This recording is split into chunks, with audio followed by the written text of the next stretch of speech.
DOMS again. So the references which I am using here is the reinforced concrete design by Unikrishna Pillai and Devdas Menon, just to give you the briefing of working stress method of design. Then RCC design by Punya, Jain and Jain. Then also the IS 456 2000 and some web references. So this is the outline of today's agenda. So I'll briefly review what we have discussed in the last class, and then on the basics of the working stress method of design, because you have not studied the working stress method of design. And in this module, the working stress method of design is used to design the DOMS and circular slab.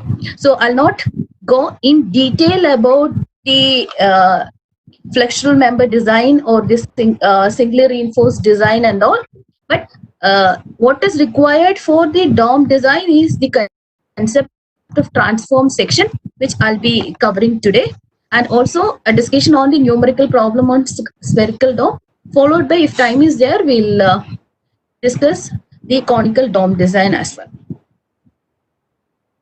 So this is a recap of what we have studied last class on the analysis of spherical dome. So we have seen that there is hoop stress exist, and because of that, and also we have two cases: uniformly distributed load and the concentrated load, and also about the semicircular domes, right? So this is the these are the formula that we have seen. So I have already told you, sometimes analysis might ask, but you have to remember this formula for solving the problem. So the design of dome is normally done using the working stress method of design. In your DCS 1, you have studied only the limit state method of design. So talking about the working stress method of design, it is a traditional method of design, and it considers that the structural material behaves in a linear elastic manner, and we will ensure the safety by adequately restricting the material strength. So that means if factor of safety is equal to strength of the material divided by the permissible stress. Here we will consider only the working load. That means to get the ultimate, there is no concept of ultimate which you people do in the limit state design. There is no load factor. So here only the factor of safety. But in the limit state method of design, you have both partial safety factor for the load and the partial safety factor for the material strength. Here only the factor of safety on the strength of the material side, and this is used till now for the design of bridges, chimneys, water tanks, etc. And now the codes have changed. Limit state design is in place for the design of bridges, water tanks, etc. And the theory about the homogeneous linear materials flexure, you know that a beam section is subjected to pure bending. So you will have the stresses and strains developed in that, and correspondingly the stresses are induced, and there will be a neutral axis where these stresses are zero, and or rather the strains are zero. Below the neutral axis there is tension, above the neutral axis there is compression. So you'll have accordingly the tensile strains and compressive strains are induced, and because it is an elastic material, the stresses are also developed in that. So this is the normal distribution of elastic stress, right? And accordingly, you have studied in MOS the derivation of this and the basic equation F by M by I is equal to F by Y is equal to E by R. So that is what we are considering here. And if you look into the working stress method of design, it is in the appendix B of IS 456, and the assumptions are also listed there. So let's go to the assumptions one by one. The first one is plane sections normal to the beam remain plane after bending. So what does that mean? So if you take a beam and bend it, the cross sections will remain normal to the neutral axis at any location. So that is why we'll have the linear strains happening. And second thing, all tensile stresses are taken by the steel reinforcement and none by the concrete. So you know that. So consider this case. This is the section of an RC member. This is the concrete portion. This is the steel, which is, the section is having breadth of small b. Capital D is the overall depth. Small d is the effective depth up to the centroid of the steel reinforcement. This is the location of the neutral axis. So that this is the depth of neutral axis. Right. And you know that from the linear elastic theory, this is the stress profile. It is linear in linear, and it is 0 at the neutral axis. Above that, it is compression, and below that, it is the tension. Right. But what does this assumption says is that the tensile stresses are taken by the steel reinforcement and none by the concrete. So that means we will not consider the influence or the effect of effect of concrete in the tension zone.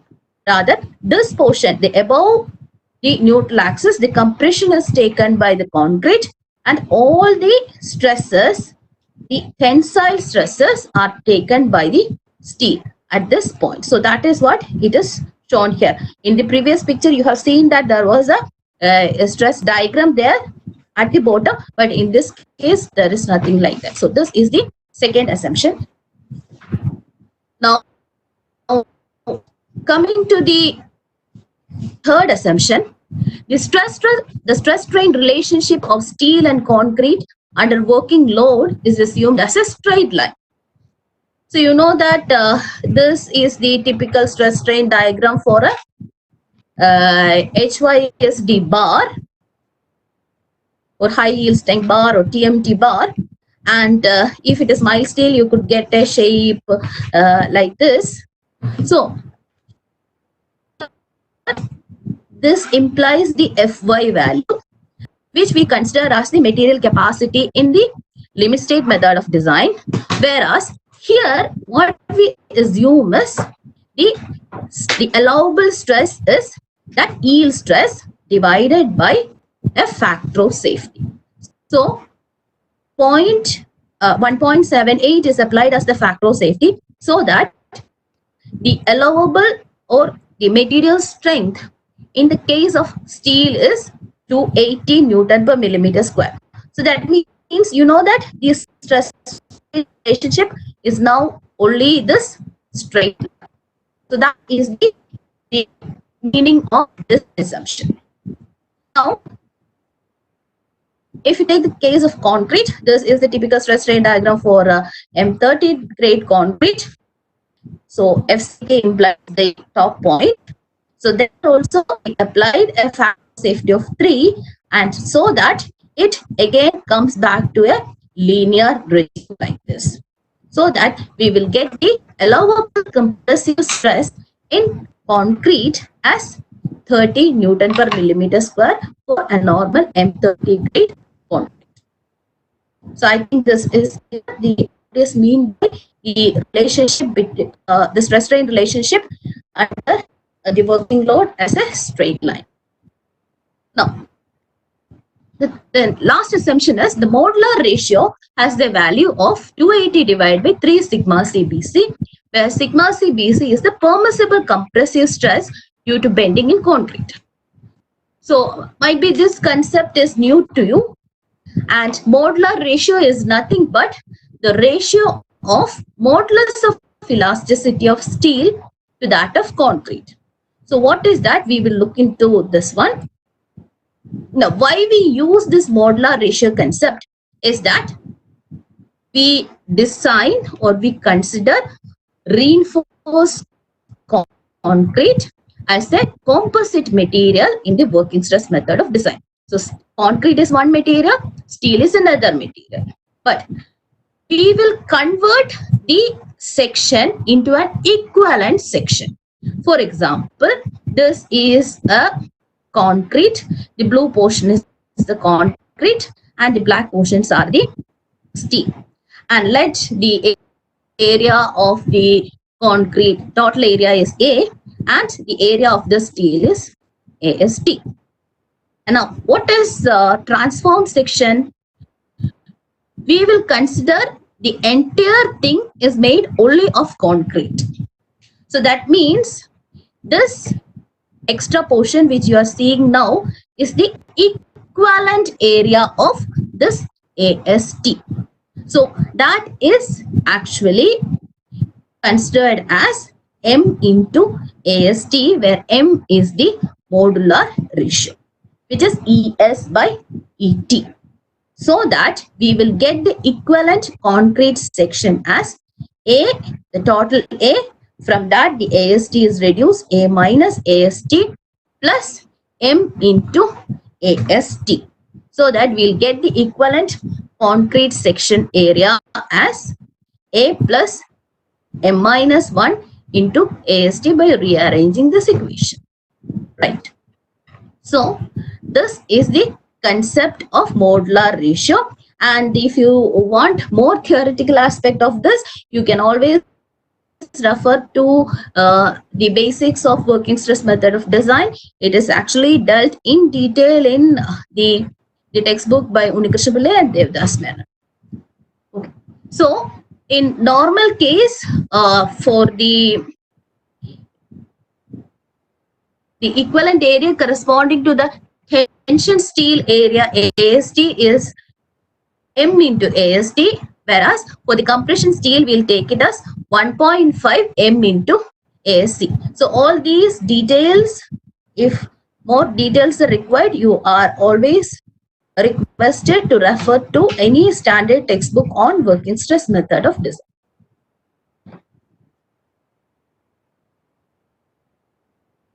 So that is the final assumption. So here, even though the modular ratio is ES by EC, the IS had taken that as 280 by 3 sigma CBC. What is sigma CBC? I'll come to that shortly. This is taken as this value. Why? Because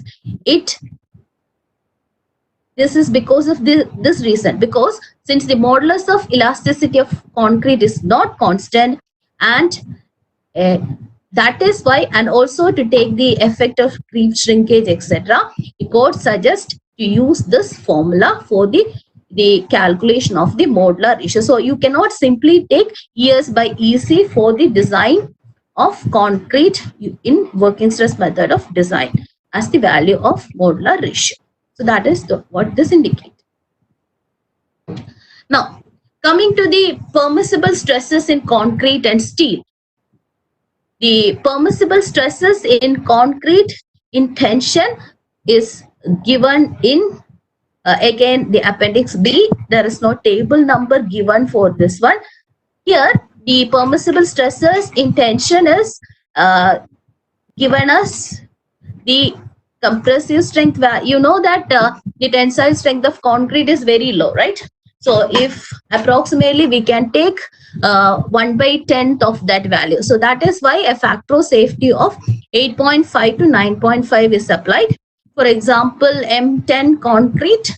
So 10/10, it should get 1, right? So that is why the tensile strength is taken as 1.2 Newton per millimeter square. Depending upon the grade, the tensile strength values are specified. And similarly, the permissible stresses in concrete in compression. The previous one was in tension, and next is on compression. So table 21 of IS 456 gives you the value. Here we have two compressive stresses specified. One is due to the direct compression, like what you will get in a column, whereas the first one is the permissible stress in compression in bending, which generally happens in a flexural material, right? Flexural member. So depending upon the grade, the values are specified. So this permissible stress in compression in bending is designated as sigma c BC. The other one in direct compression is designated as sigma cc, right? Now coming to the permissible stresses in steel. For steel, you should refer to table 22. Here, depending upon the type of steel that you use and also slightly depending on the diameter of the steel, the grades are specified. Normally, this is obtained by dividing the yield value by a factor of safety of 1.8. For example, you can see that for mild steel, it is 250 is the Fy value, right? So 250 divided by 1.8 will give you an approximate value of 140. So like that, for the HYSD bar, it is also specified. It is 415 or 500 divided by 1.8, whatever it is. So that is that's all about the permissible stresses. So with that background, let's go to the design of a spherical dome. So for your university exam, sometimes the problem will be asked. Second choice is they might ask you to write the theory and the design steps. So the problem is you are the question. This also I discussed in the last class. It is the worked out example from Punmia. So here the problem is to design a spherical dome over a circular room. So this room is having an inside diameter of 12 meter. So rise of the dome is 4 meter. Live load due to wind, ice, snow, etc. 1.5 kilonewton per meter square. Then the dome has an opening of 1.6 meter diameter at its crown. A lantern is provided at its top, which causes a dead load of 22 kilonewton acting along the circumference of the opening.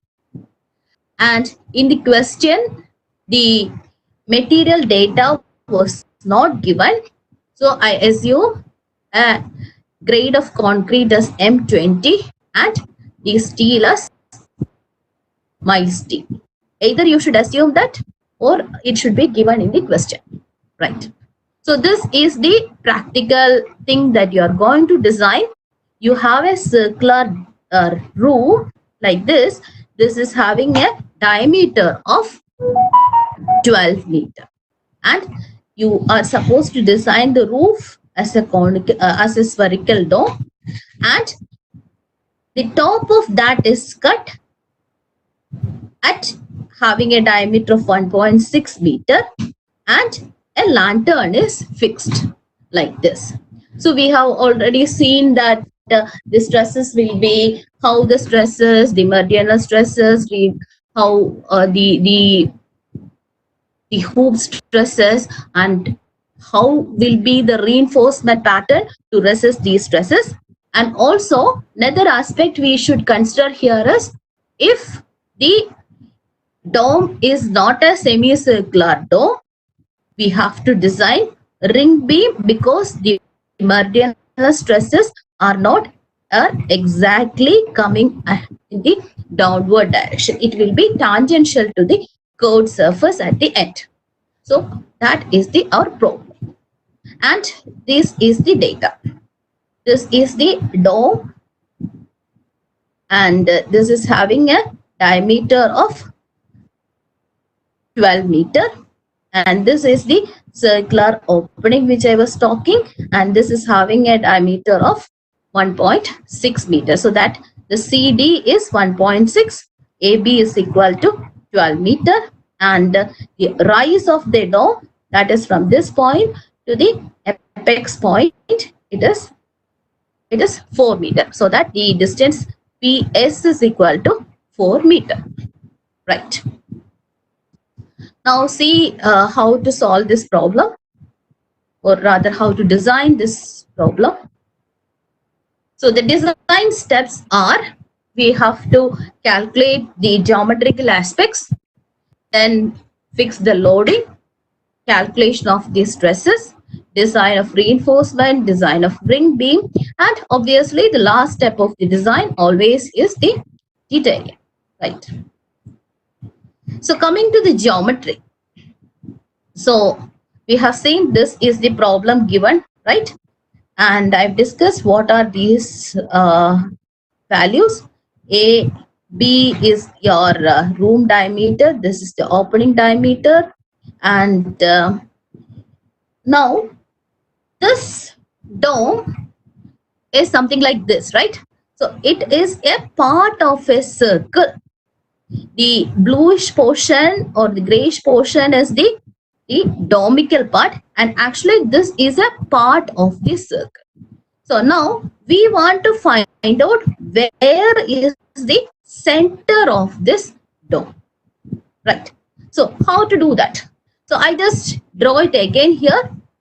This is your P point, the apex point, AB point, CD, even though it is slightly at the top, for clarity it's drawn like this, and Q is the center of CD, S is the center of AB, O is the center point of the sphere from where this dome is originated, and T is the diametrically opposite point of P, right?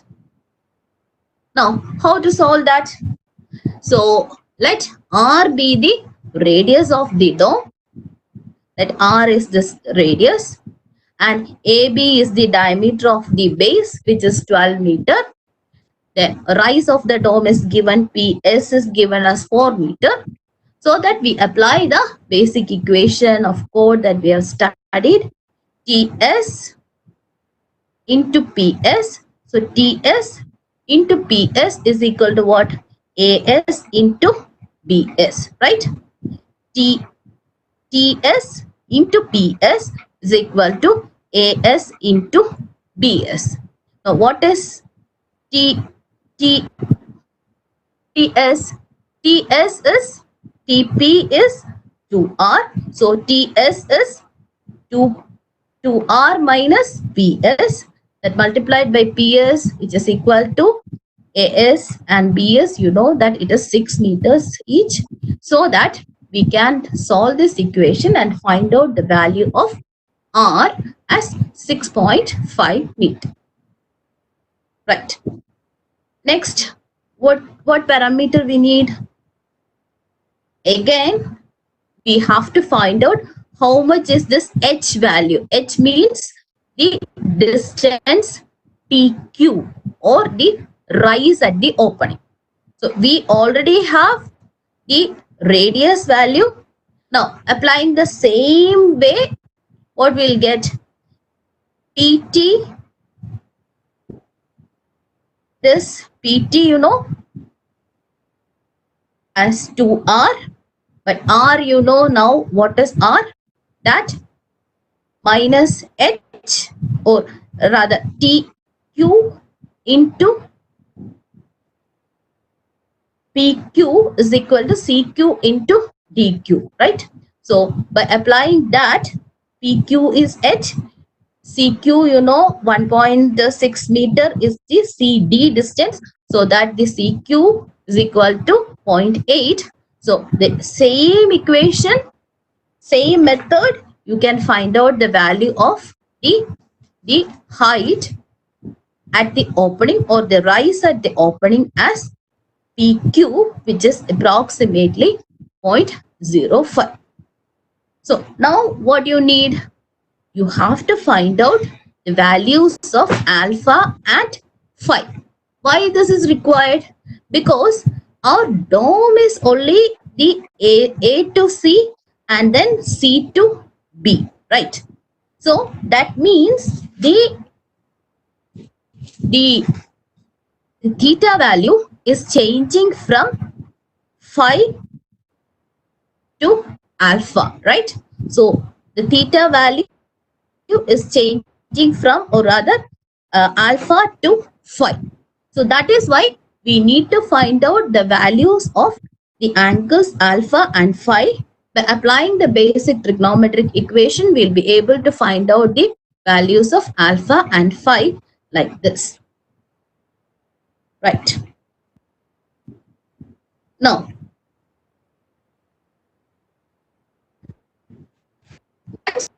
we are clear about the geometry.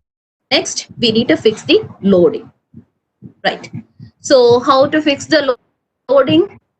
One data is given us the wind load, the snow load, etc. as the live load due to wind, ice, snow, etc. as 1.5 kilonewton per meter square. But what else we need? We should have an estimate of the dead load, which is nothing but the weight of the dome shell, right? So for that, what we need?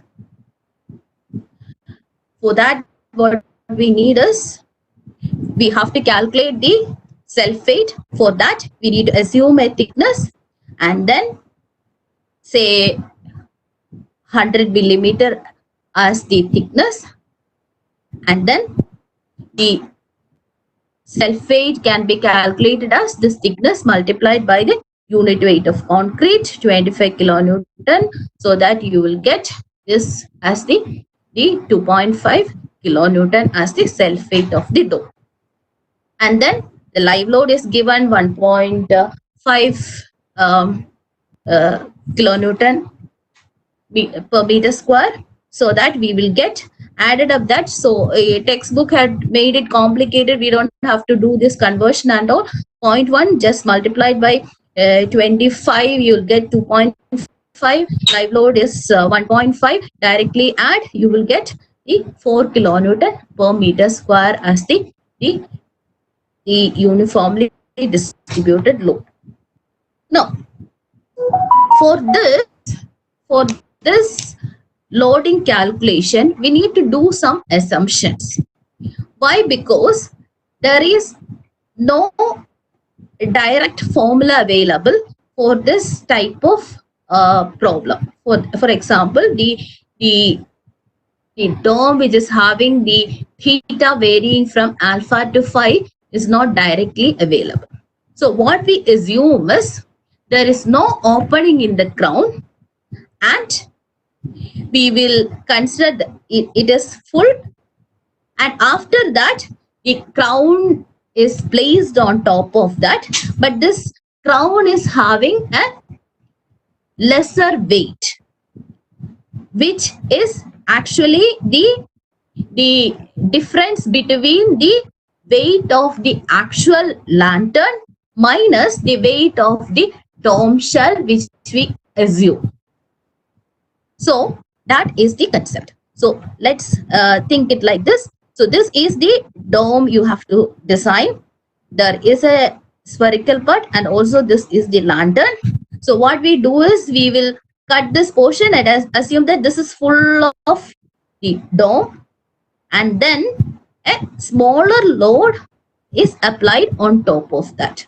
Or in other words, if we have to calculate the effective weight of lantern or the reduced weight of lantern as the actual weight of lantern minus the weight of the dome shell that covers the portion CPD.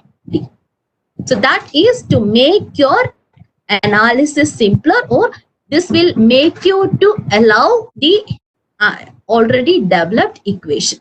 Otherwise, we have to depend upon finite element packages to get an idea about the exact stress distribution. That is also possible, but directly it is not we will not be able to apply the formula. So that is why this assumption is made. We have to calculate the effective weight of lantern as the actual weight of the lantern minus the weight of the dome shell at the portion CPD. Right. Now, how to calculate the... Can you hear? Yes. I'm so sorry to interrupt. We have a few questions before we moving to the next slide from students. Can I ask? Okay. Yes, sure. Ma'am, in the given figure, someone asked, Aditya Shekhar asked, how CQ and QD becomes equal in that particular picture.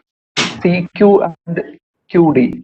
No, it is drawn through the diameter only. That is why. So this is the figure. It will be a mathematical concept of a figure. Yeah. This is drawn through this diametric through the center and to the diametrically opposite points. So it will be same. Okay. And another doubt is there. Can you please explain once more about the grade of steel you have discussed earlier?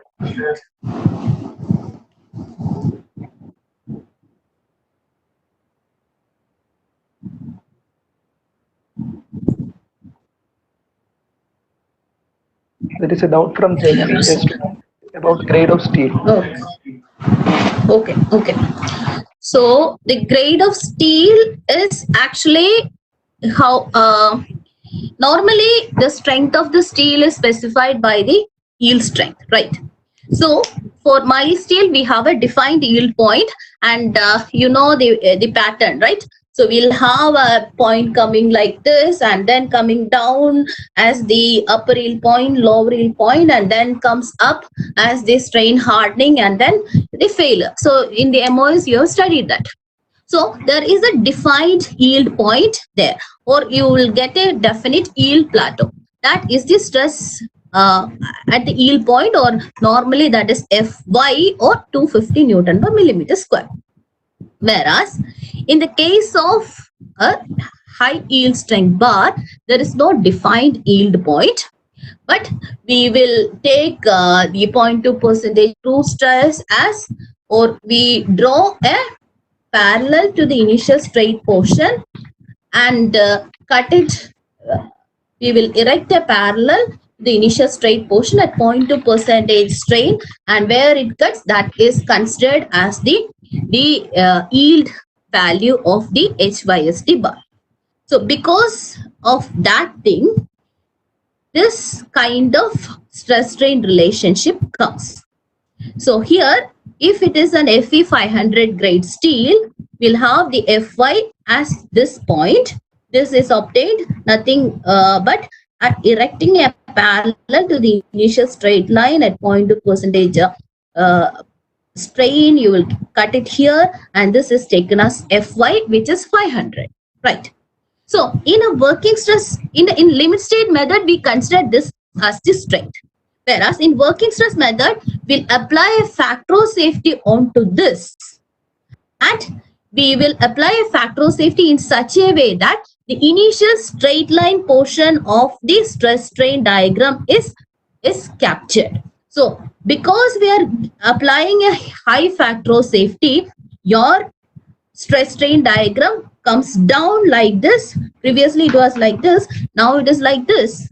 So we have a stress strain diagram as a straight line, where the end of that is considered as the sigma st, or the allowable stress in steel.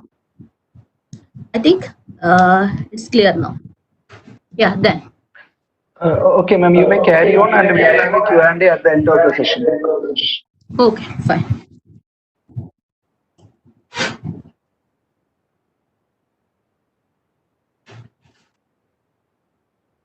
So we were I think the geometry is clear now, right?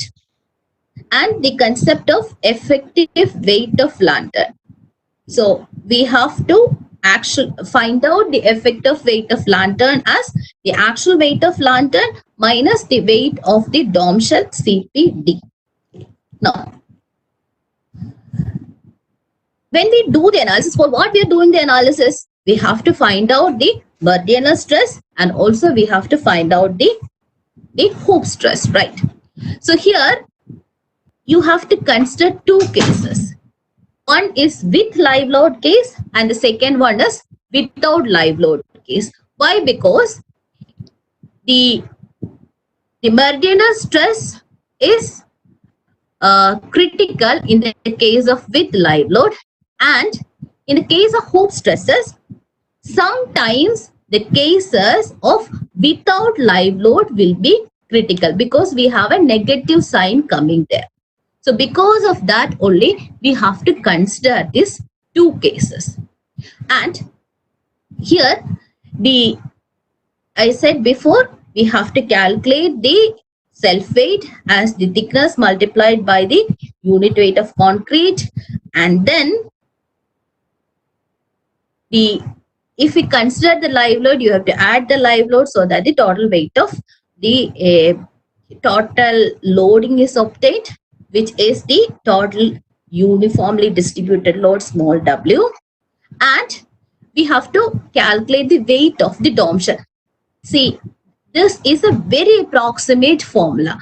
The actual formula is much complicated. That is why in the textbook they have adopted this very simple formula. This is a very approximate formula rather.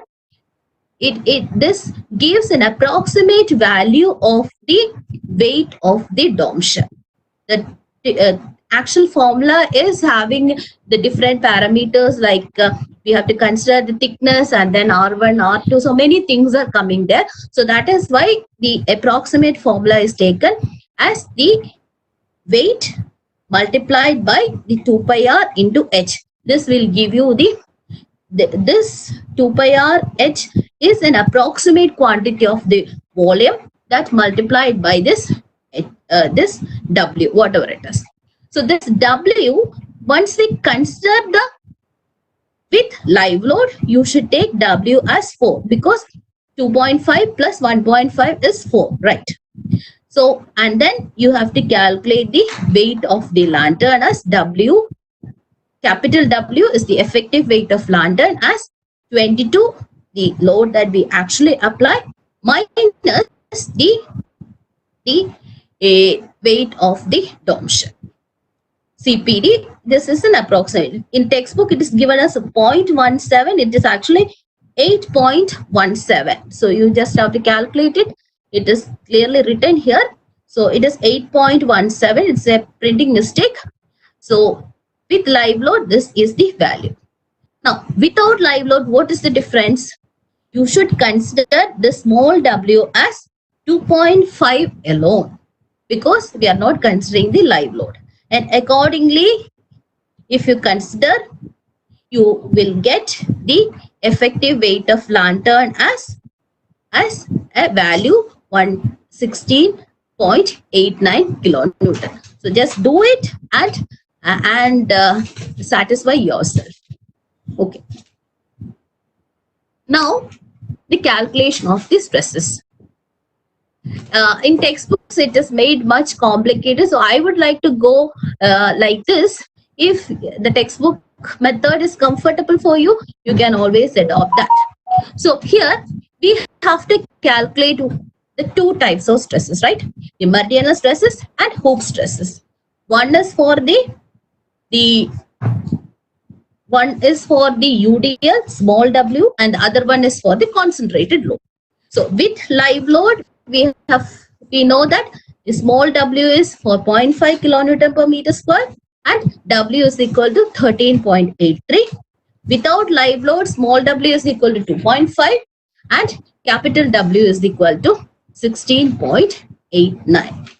And then you have to calculate the Meridianal stresses and hoop stresses. You don't need to spend time for calculating the Meridianal stress for without live load case because with live load case will always be critical in that. But for the hoop stress, you should do the without live load case as well because that can go to the critical regime, right? And don't get confused for the for the case of the spherical dome with capital W, somewhere it is given as sine square theta down, and somewhere it is given as cosec square theta on top, but rather these two are the same values.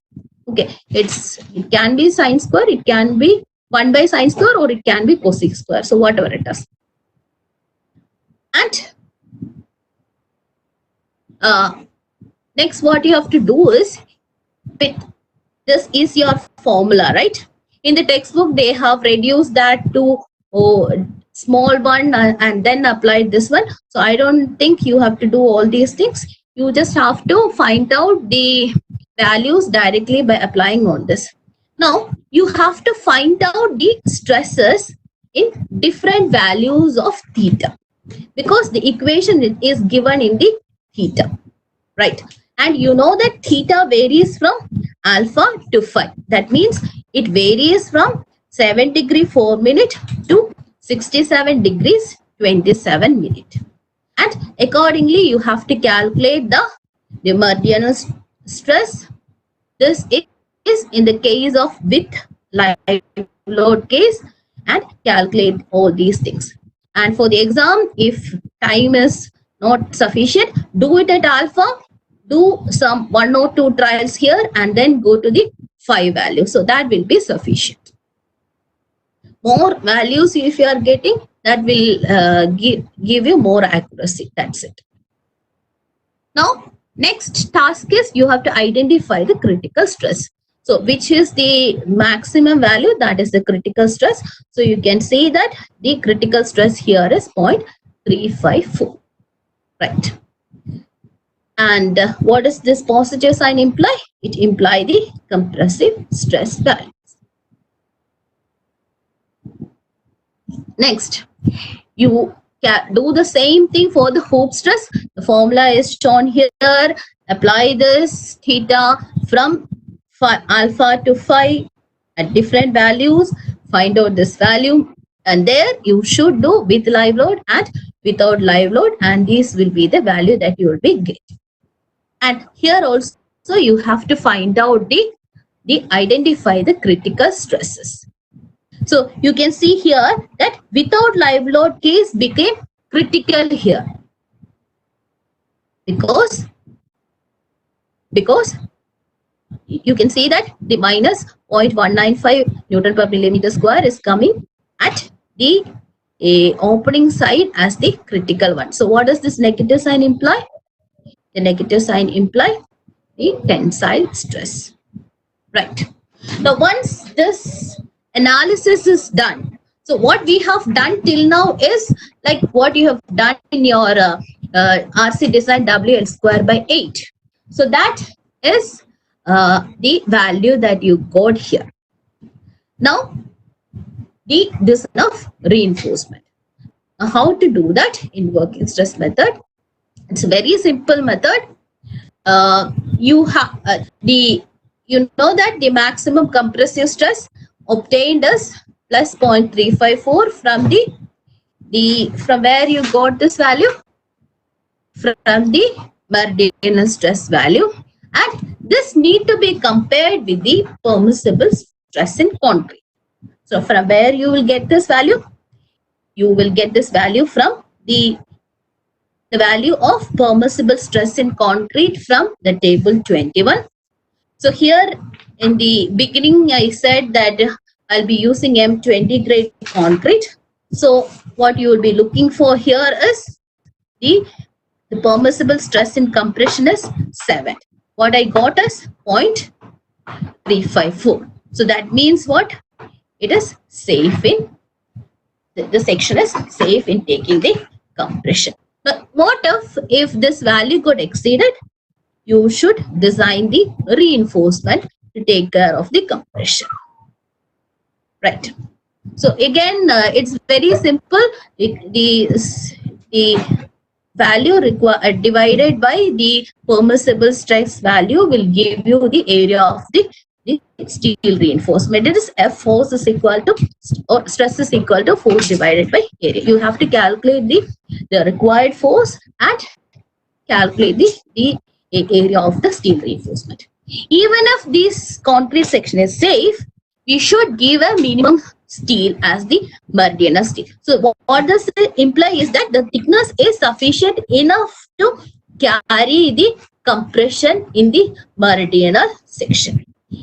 Even that is the case, we should provide a minimum steel as 0.15 percentage, because this is the mild steel, 0.15 percentage of the cross-sectional area as the steel.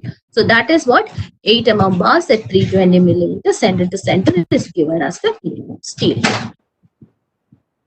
Now coming to the design of reinforcement in the hoop tension side, you know that the maximum hoop tension that you got is the minus value from the table which I have shown before, the 0.195 Newton per millimeter square. So just convert that into the force in Newton. So what you should do is 0.195 multiplied by the thickness, and this is taken per meter. So that is why 0.195 into the thickness 100 multiplied by 1 meter, you'll get the force. And that force divided by the permissible stress will give you the area. So it's a very simple design. Area of the steel is equal to the load divided by permissible stress in steel. From where you get this 140 or the permissible value, you should refer to table 22, where it gives the permissible stress in reinforcement. This is, we told that as mild steel, and I assume a bar of diameter less than 20 millimeter. The strength is obtained as 140. So the force divided by the strength gives the area of the steel. Next, what? And in the design, it is clearly said, I have shown in the first class, that the design should include not only the reinforcement, but also there should be an additional reinforcement provided to take care of the temperature stresses or shrinkage stresses, etc., which is the minimum percentage of reinforcement. So here the reinforcement required for that should be added to the stress, to the reinforcement that carry the tension. So the reinforcement for temperature is taken as 0.15 percentage of the cross-sectional area. So cross-sectional area means the thickness multiplied by the width. So 100 into 1000 will get 150 millimeter square per meter length. Again, so that the total reinforcement from the force side and also for the requirement of the temperature steel. So you get the minimum, you will get the steel areas 289. Then you can find out the spacing, assuming bar diameter, you know, 100 AS by BD. So all these equations, you know, and you can find out spacing is equal to width divided by area of the steel. So you can find out the area. So 8 mm bars at 160 millimeter center to center. And also where hoop tension is not developed, how do you identify those portions where the hoop tension is not developed? See here, in this portion only, where you see the negative side, only the hoop tension is developed. Here there is no tension. So that means after 10 degree, you can increase the spacing. Before 60 degree, you can increase the spacing. So that is what it says. At where the hoop tension is developed, provide a reinforcement of 8 mm bars at 160 millimeter center to center. And if there is no hoop tension developed, or where you see the plus sign, you can adopt the minimum area of steel as 0.15 percentage of B. I hope that is clear. Next, we will move on to the design of the ring beam. So what is the necessity of providing a ring beam? I said in the last class, if it is not a circular dome, a semicircular dome, that means semicircular dome is actually the dome that is generated by rotating a semicircle. if any other circular curve other than a semicircular one is rotated, you will get a circular dome. And in that case, the meridional stress developed will not be coming directly in the vertical axis. It will always be in the tangential direction. So I'll show you that thing here. So last class I was not able to draw it clearly here. So what you want to design now is the lower ring beam. That means at the base point, since the meridional stress is tangential, we need to design a ring beam. So this is what we are going to design. So at the base, what is the theta value? It is 69 degree 23 minute, right? So this is the point where we'll be focusing. So we'll get all these things from the table that we have already generated for the stresses. And this is the meridional thrust at the base of the ring beam. Now, how to do the design? You have to, so this is the one. At here, the meridional thrust will be tangential to the surface, which obviously will have a horizontal component and a vertical component. To this vertical component will directly go to the structure in the downward direction, whereas we need to have a structure to take care of this horizontal component. So how do you get that value?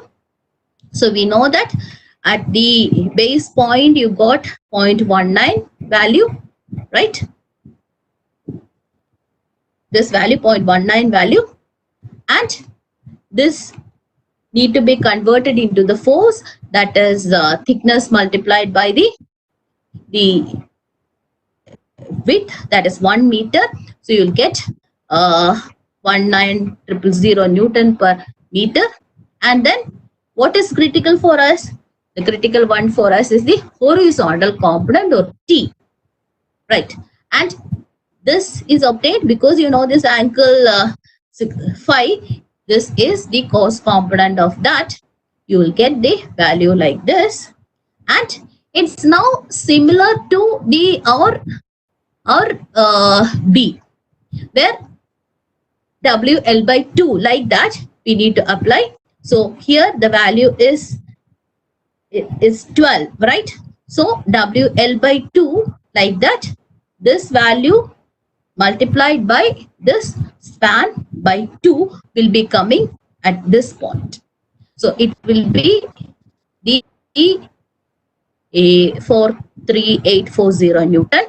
And once you have this Newton or the force value, that force value divided by the stress will give the area of the steel required. And here what we'll be providing is the circular rings like this, right? So we have to actually calculate the number of rings to take care of this bar. So what you have designed in the beam was the flexural reinforcement like this, right? The straight bars. Here, instead of that, it is the circular one. So we'll be deciding the number of rings, which is similar to the number of bars which you have designed in in your previous modules. So providing 4 rings, you can get the number of bars like this. And using 10 mm diameter bar, the area divided by area of 1 bar will give you the number of bars.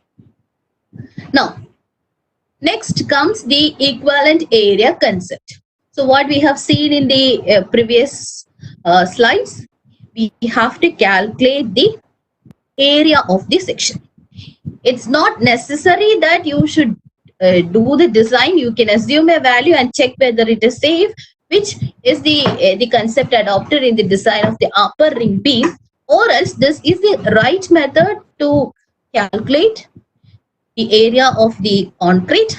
So here the area is, you know that I have shown in the previous slide, the equivalent area is A plus m minus 1 into AST. You know the AST value, you know the m value, or rather you can calculate the m value. Once we know the sigma CBC and sigma ST using the equation given in IS 456 assumption 4, you can calculate the m value and then calculate the equivalent area. This is the equivalent area. And how do you get this? Allowing a tensile strength of 1.2 Newton per meter square in the composite section. So I've shown in the initial portion, the tensile strength of concrete is also specified.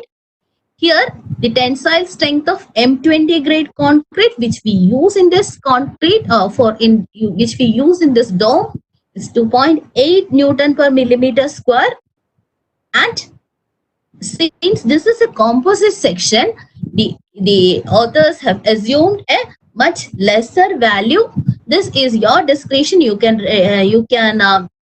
get a reduced value or assume a reduced value, and then apply in this force divided by the equivalent area is equal to stress equation. You will get the area.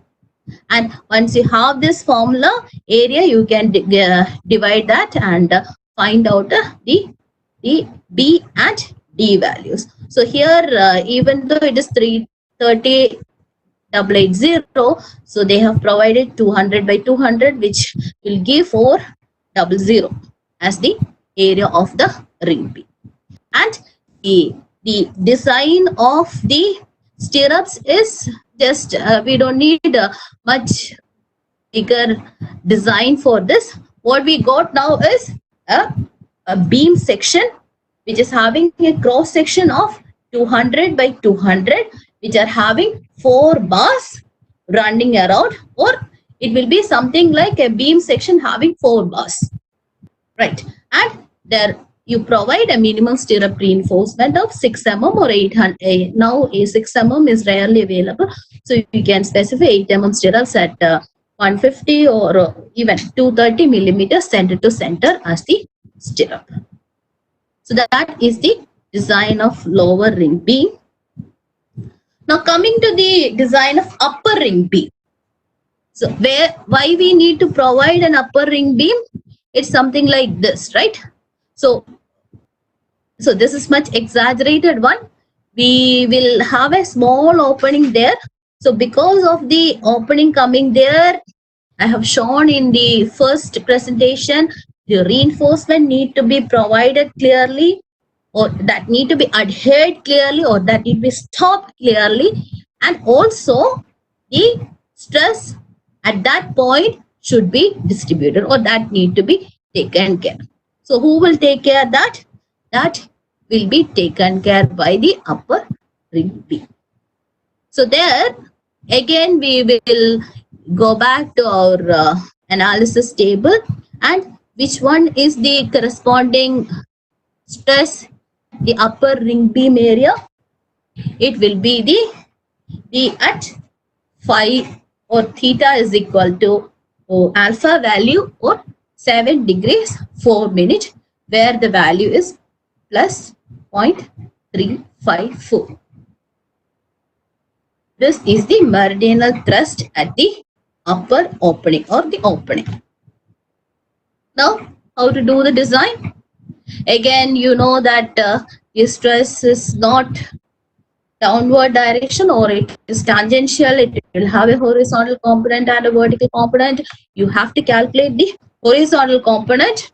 The same thing what we have discussed is now combined in a single step. So this 0.435 into 0.345 into the thickness, into the width, into the cos alpha, that into the 1.6 by 2, similar to WL by 2. You'll get the force value. And once you have that force value, you have to calculate the reinforcement thing, similar to the previous one. Here it is not given in detail, whatever steps we have seen in the previous case is applicable here also. Calculate the number of rings required here, and also calculate the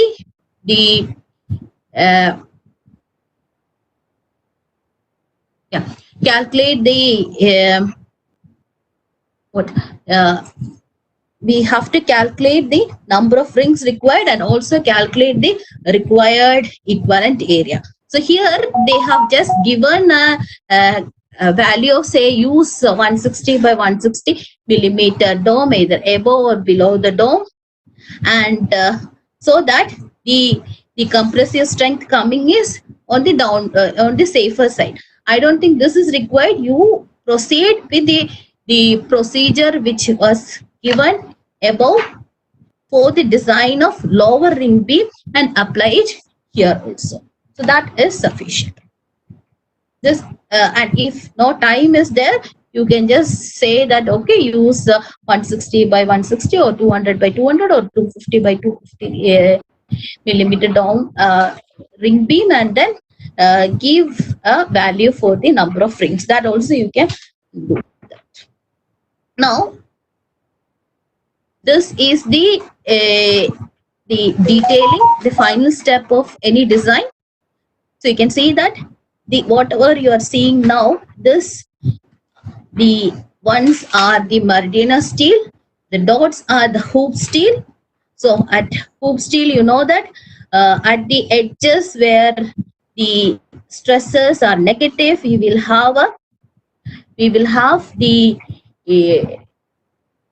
lesser spacing, and then as we go to the compressive regime, the spacing increases to 8 millimeter at 300 millimeter center to center. This is the ring beam that we have designed, right? So the ring beam and the reinforcement provided for the ring beam, so these are properly connected to this one. So ensure that you mark all the reinforcement and also thickness, everything properly. So that completes the design of the spherical dome. And coming to the conical dome, if the spherical dome is clear, conical dome is very simple, the same procedure but a very smaller one. So I'm not going in detail about that. Once the first one is clear, you can I'm pretty sure that this can be done by a BTech student. And I also given some questions which are compiled from the previous year question papers and also from other textbooks, so that this can also be used as your practice problems, and this can be worked out. Yeah. And when it was Kerala University, MG University, like that, this design of dome was a sure question. So you can expect a question either from the dome or from the the circular slab design. That's what the normal pattern shows. Yeah. Hello, ma'am. Thank you. Yeah, questions. Can you hear me, ma'am? Yes. Okay, ma'am. Jeffy, one student has asked that if instead of opening we have a concrete square slab and lantern at top, how the design change? Concrete square slab. Yes. Concrete and lantern square. at top, how the design change? No, you have to consider. No.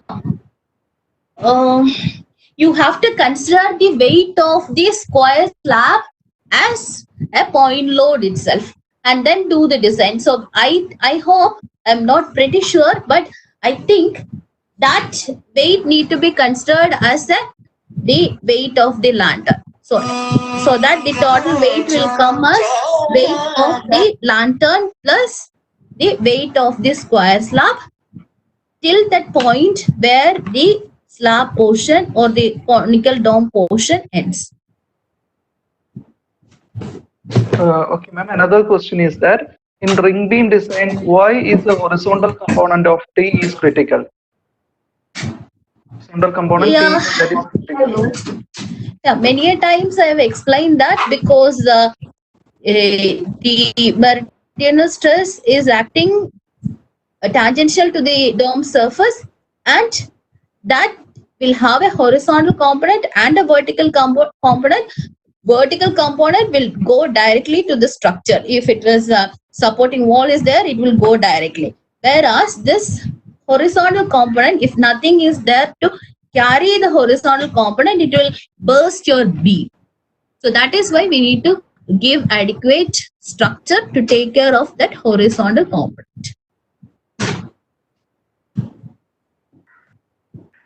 Okay, ma'am, I think it's time for us to end up now. Some more questions are there. We will mail you the questions and we will get the answers after that. Okay. To every students who had been present in this session, on behalf of SAP, I'm thanking all of you. ഈ Covid lockdown കാലഘട്ടത്തിൽ നിങ്ങളുടെ സമയം ക്ലാസ്സുകളിൽ പങ്കെടുത്തുകൊണ്ട് വിജ്ഞാനപ്രദമായി ഉപയോഗിക്കാൻ അസാപ്പിന്റെ online ക്ലാസ്സുകളിൽ login ചെയ്ത എല്ലാ വിദ്യാർത്ഥികൾക്കും അസാപ്പിന്റെ പേരിൽ നന്ദി അറിയിക്കുന്നു. ഒപ്പം തന്നെ ഇന്ന് നമ്മുടെ സെഷൻ ഹാൻഡിൽ ചെയ്യുന്നത് Dr. Dhanya PS, ma'am. It was a very nice and explanatory session. We will expect such sessions, similar sessions from you later. Dr. Dhanya PS, ma'am, I'm thanking you on behalf of ASAP and every students present here. She is Associate Professor from RIT, Pambadi, Kottayam. Thank you, ma'am. Thank you very much. And thank you, Santosh, and all the students. Yeah. Now, all the best. I don't know, more sessions are there. If more sessions are there, I'll come back and take the circular slab portion as well. Yeah, thank you. Sure, man. I think there will be sessions. We will schedule it and our team will contact you. Okay, fine. Thank you. Bye. Once again, thank you very much, students. എല്ലാ ദിവസവും നമുക്ക് തിങ്കൾ മുതൽ ശനി വരെയുള്ള എല്ലാ ദിവസവും നമ്മുടെ ഓൺലൈൻ സെഷൻസ് ഉണ്ട്. I request every students check our website and find your schedule and join the sessions. Thank you very much. Thank you all.